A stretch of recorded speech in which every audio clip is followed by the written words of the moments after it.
Baik, Assalamualaikum warahmatullahi wabarakatuh. Perkenalkan nama saya Nurul Indah Ramadhani dengan NIM 60201210057 sebagai moderator dari kelompok 2 yang beranggotakan rekan saya yaitu Fadila Nur Insyani dan Dea Zahwa Malika.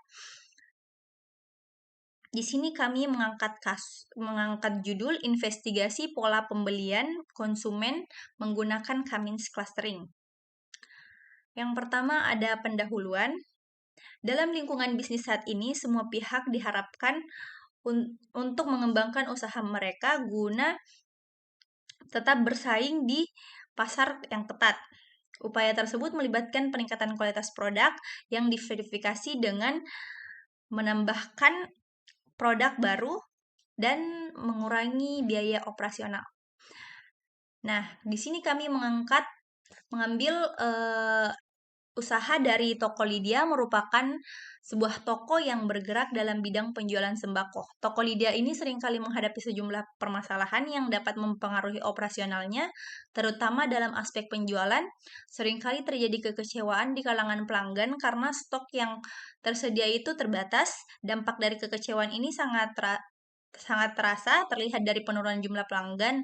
Selain itu, proses-proses di toko ini masih dilakukan secara manual, menyebabkan seringnya terjadi kesalahan dalam pencatatan data. Kondisi ini berkontribusi pada kurang efisiennya penggunaan waktu. Sayangnya, ketersediaan data yang dimiliki tidak dimanfaatkan secara optimal, terutama dalam pengelolaan data penjualan. Hal ini mengakibatkan kurangnya pemanfaatan data sebagai landasan untuk merancang strategi bisnis yang dapat meningkatkan kualitas produk. Nah, pengertian dari data mining itu sendiri merupakan suatu proses yang menggunakan berbagai teknik statistik, matematika, kecerdasan buatan, dan machine learning untuk mengekstraksi serta mengidentifikasi informasi yang relevan dari berbagai database besar. Yang kedua, ada metode penelitian atau algoritma. Data mining. Data mining merupakan sebuah proses ekstraksi data menjadi informasi atau pengetahuan yang baru. Data yang diolah sebelumnya merupakan data yang bersifat implisit dan biasanya dianggap tidak berguna, serta data dalam jumlah besar. Data mining melibatkan penggunaan berbagai teknik untuk mengekstraksi pola atau pengetahuan dari dataset. Data mining memiliki beberapa teknik.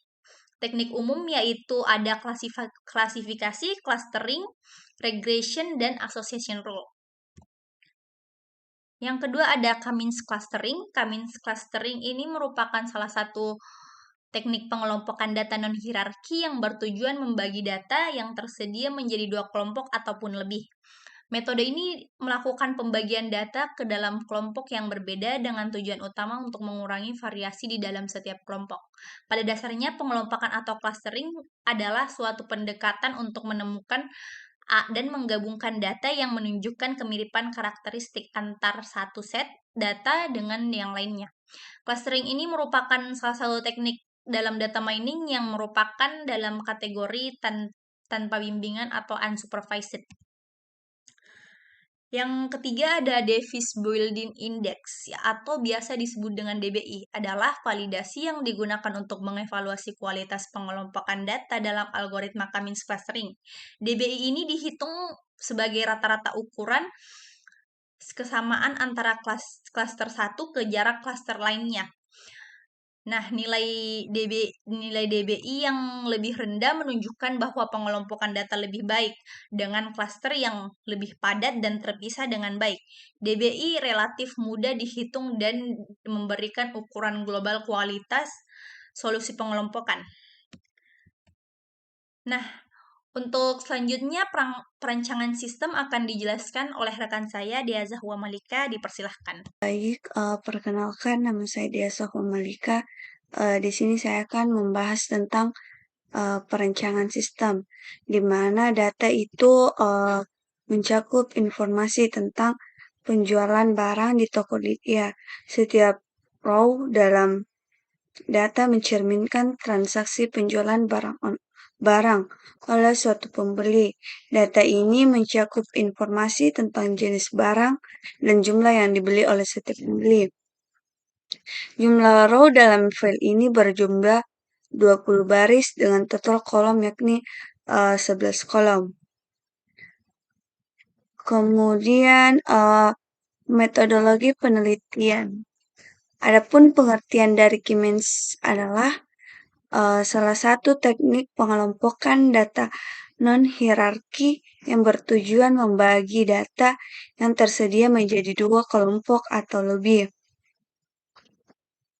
Metode ini melakukan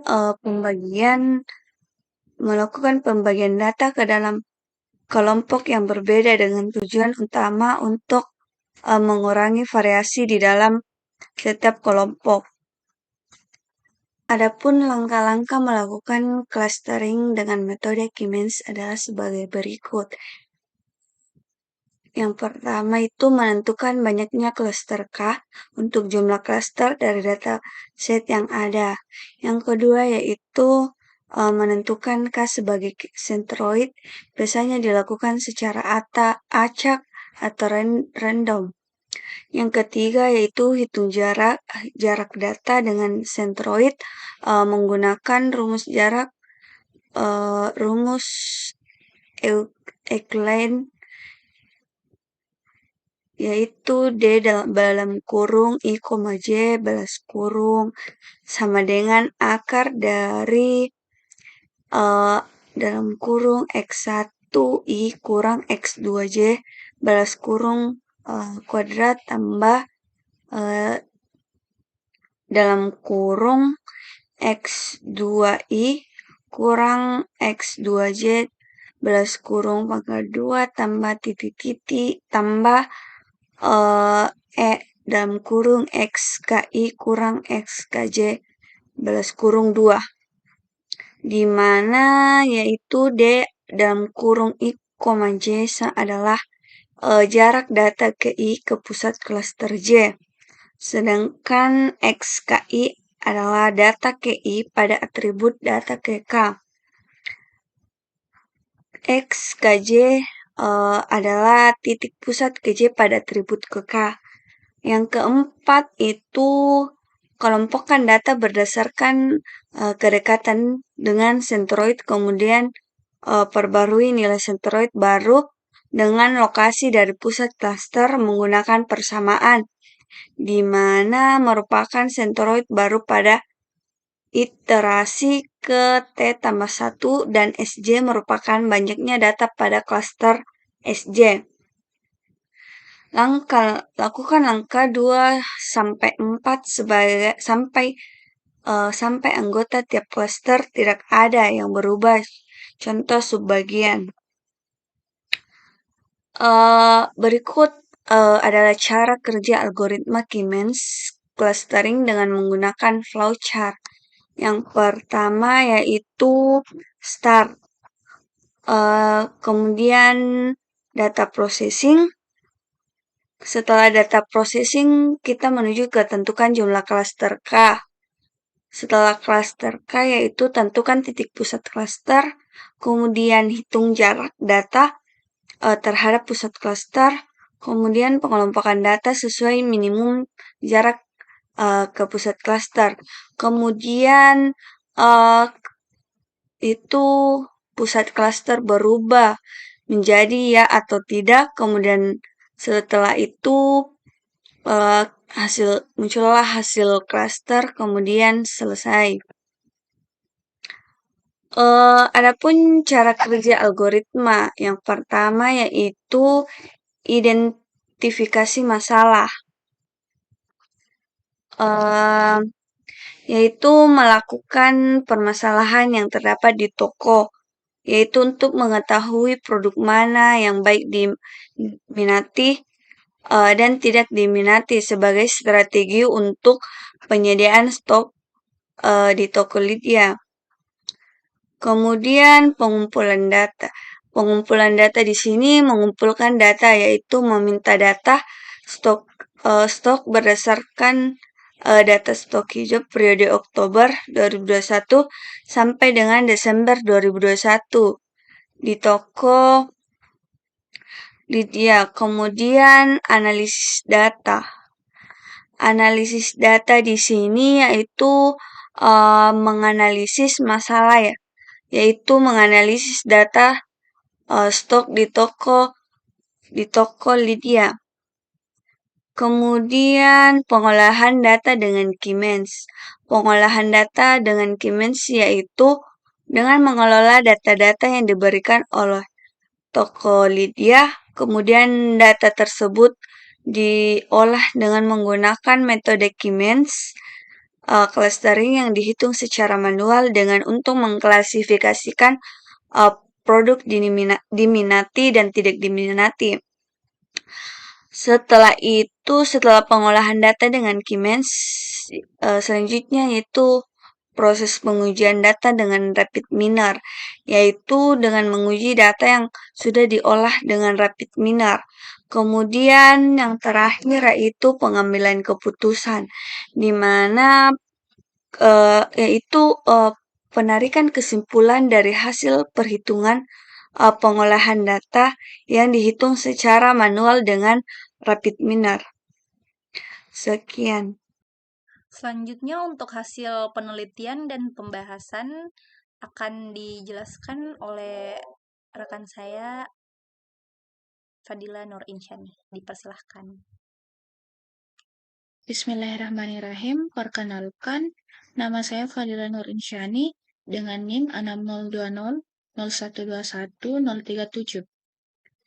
Pada mini project UAS Data Mining, di sini kelompok kami menggunakan tools Rapid Miner. Di sini kita menggunakan 3 operator, yaitu Read Excel,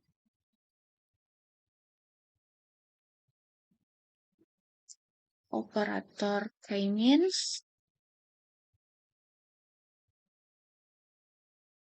dan yang terakhir yaitu operator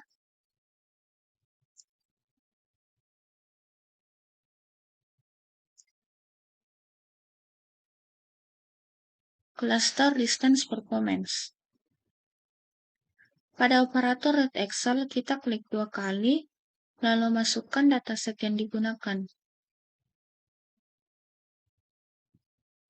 Di sini dataset yang digunakan yaitu data penjualan barang pada Tokopedia. Pada bagian ini kita klik Next, lalu untuk kolom pembeli kita lakukan Change All, lalu isi ID Value. Lalu kita klik Finish. Selanjutnya kita sambungkan semua operator. Cluster dengan cluster, cluster dengan example,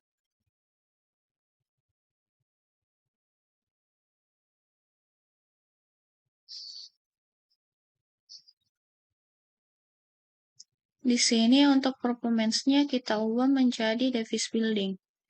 Kita menggunakan Davis Building untuk mengecek nilai DBI terendah, karena nilai Davis Building Index terendah memiliki pengelompokan data yang lebih baik dengan nilai cluster lebih padat dan lebih terpisah dengan baik. Untuk analisisnya sendiri, di sini kita melakukan 3 kali analisis dengan 3 nilai K yang berbeda, yaitu 3, 5, dan 7. Baiklah, untuk yang nilai K pertama yaitu 3, kita klik Next.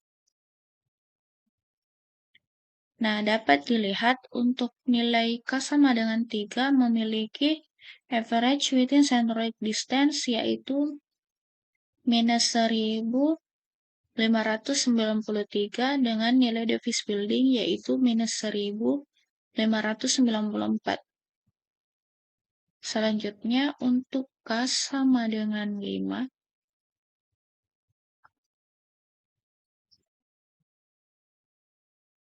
memiliki nilai average within centroid distance yaitu minus 1152 dengan Davis Building yaitu minus 1340.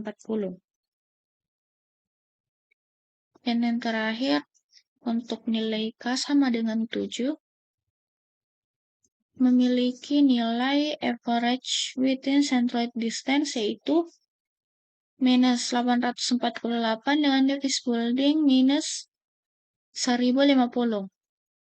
Nah, Karena berdasarkan teori DBI, kita memilih Davis Building dengan nilai terendah yaitu minus 1050, maka dapat dilihat untuk klaster modelnya, yaitu terbagi menjadi 7, mulai dari klaster 0 sampai dengan 6, dengan klaster 0 sama dengan 5 item, klaster 1 sama dengan 2 item, klaster 2 sama dengan 3 item, klaster 3 sama dengan 3 item, klaster 4 sama dengan 2 item, klaster 5 sama dengan 4 item, dan klaster terakhir yaitu klaster 6, 1 item, dengan total item yaitu 20. Di sini dapat dilihat, untuk item terbanyak terdapat pada klaster 0. Adapun untuk melihat nama-nama yang termasuk pada nilai klaster 0 yaitu Yasa, Daniel, Putra, Aryawan, dan Wijaya. Untuk nama pada klaster 1 yaitu Sudarma dan Surya, klaster 2 yaitu Pradana, Dewa, Kusuma, untuk klaster 3 yaitu Sabdial, Juniel, dan Adit, klaster 6 yaitu Yudit dan Gedev, klaster 5 yaitu Guna, Mulia, Yuda, dan Budi, dan untuk klaster 6 atau yang terakhir yaitu Purnomo. Untuk kesimpulannya, dari hasil penelitian, dapat disimpulkan bahwa metode K-means dapat diterapkan pada Tokopedia untuk menentukan pembelian sembako. Penerapan metode K-means pada Tokopedia yaitu dengan cara mengelompokkan data pembelian, kemudian melakukan 3 kali percobaan untuk mendapatkan nilai Davis Building Index atau DBI terendah, karena nilai DBI yang paling rendah menunjukkan bahwa pengelompokan data lebih baik, dengan klaster lebih padat dan terpisah dengan baik. Dari hasil analisis, didapatkan nilai DBI terendah terdapat pada performance K sama dengan 7 dengan nilai 1050, dengan klaster terbaik yaitu klaster 0 yang terdiri dari 5 item. Mungkin cukup sekian yang dapat saya sampaikan.